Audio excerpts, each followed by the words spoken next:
bully, you sons of you. So you guys must taste your grass even more, eh? You war mustering for it. Gentlemen, you can't fight in here. This is the war room. So it's the early 60s.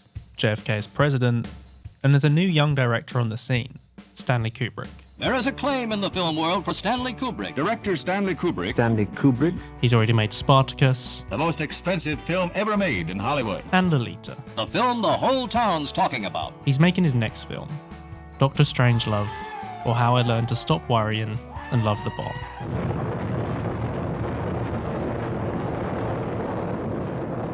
Well, I was interested in whether or not I was going to get blown up by an H-bomb. It was written in a time when nuclear war felt like a very real possibility.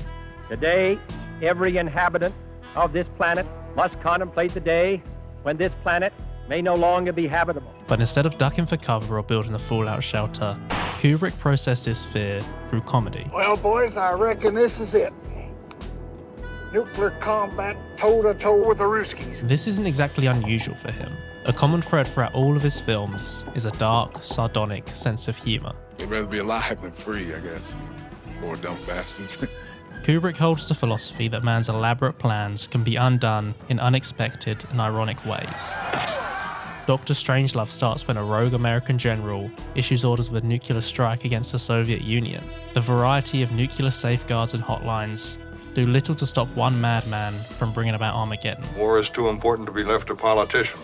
It wasn't geopolitics that ended the world, but one man's concern over his bodily fluids. All of our precious bodily fluids. We will prevail through the purity and essence of our natural fluids.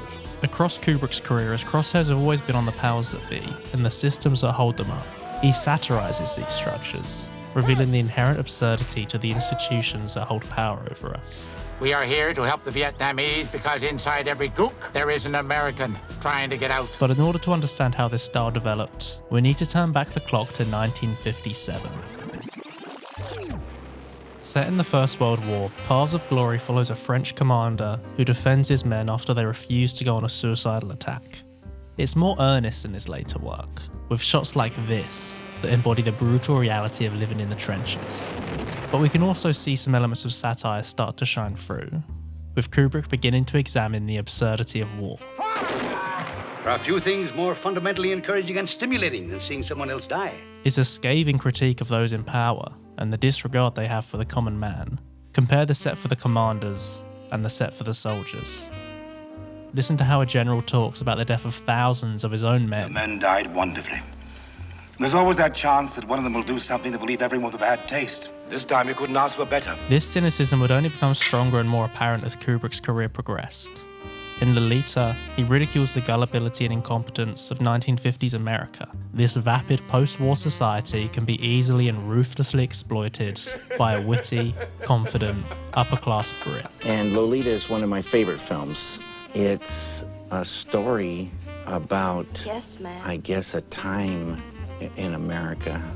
Sure, it's got cynicism swimming in there for sure, but it catches something under there somewhere that is kind of it catches hidden things.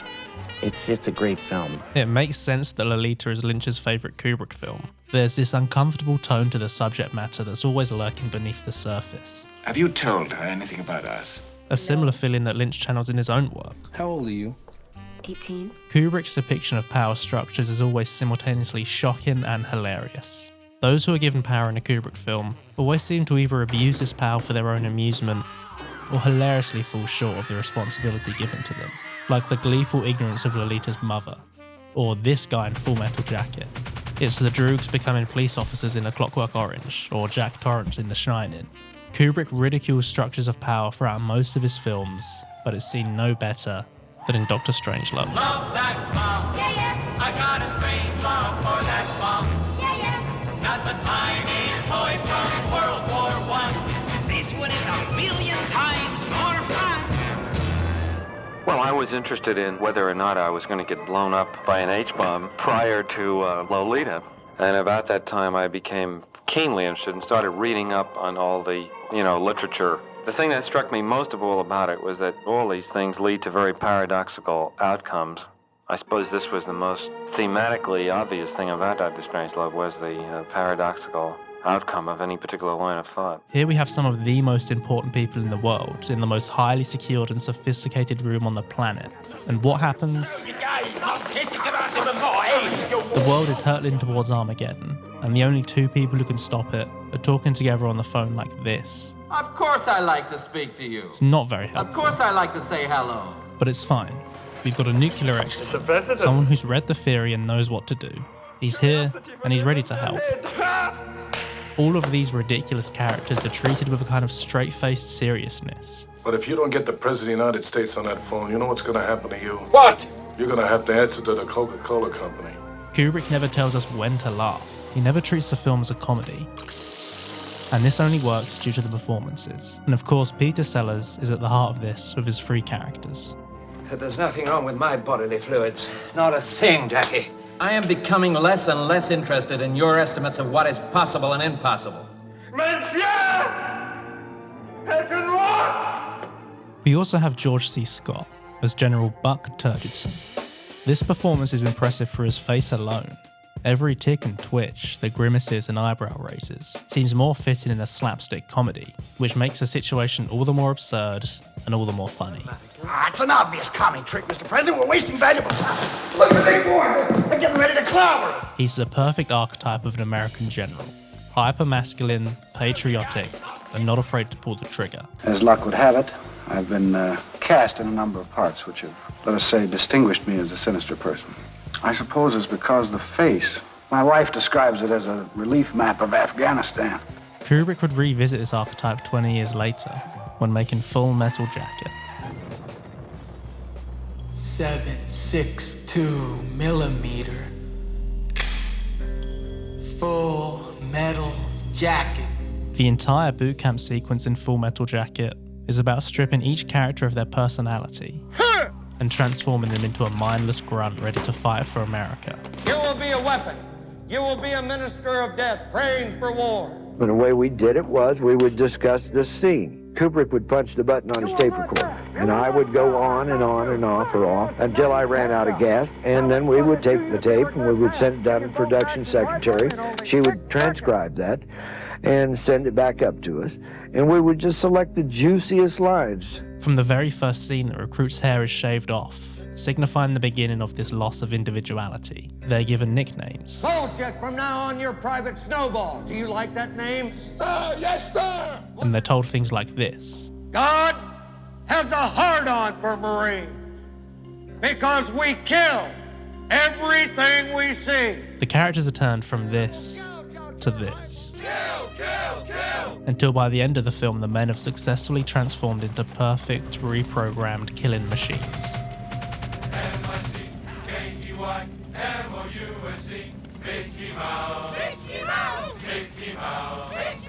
There's moments of this kind of dark irony across Kubrick's career. Sieg Heil. In his early work, he relied on signs to get this message across.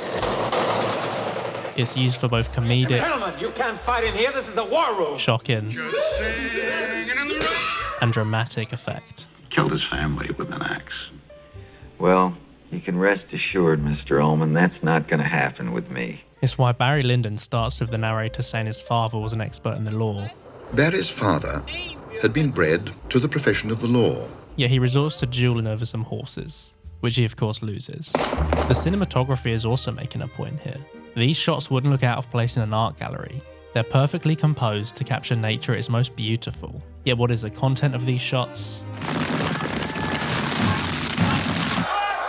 Kubrick is actively working to make a beautiful film about the ugliness of life. His dedication to rigidly adhering to this painterly style is an attempt to use a form as a weapon against itself, creating a deep sense of irony. This is also present in The Shining. Jack Nicholson's performance plays more like a Jim Carrey movie than a horror film. Not by the hair on your chinny chin chin. And this performance was micromanaged by Kubrick to heighten this sense of irony. And I still think you shouldn't jump on every single emphatic line. It looks fake. Despite the intense sexual subject matter of Eyes Wide Shut, Tom Cruise never actually gets laid.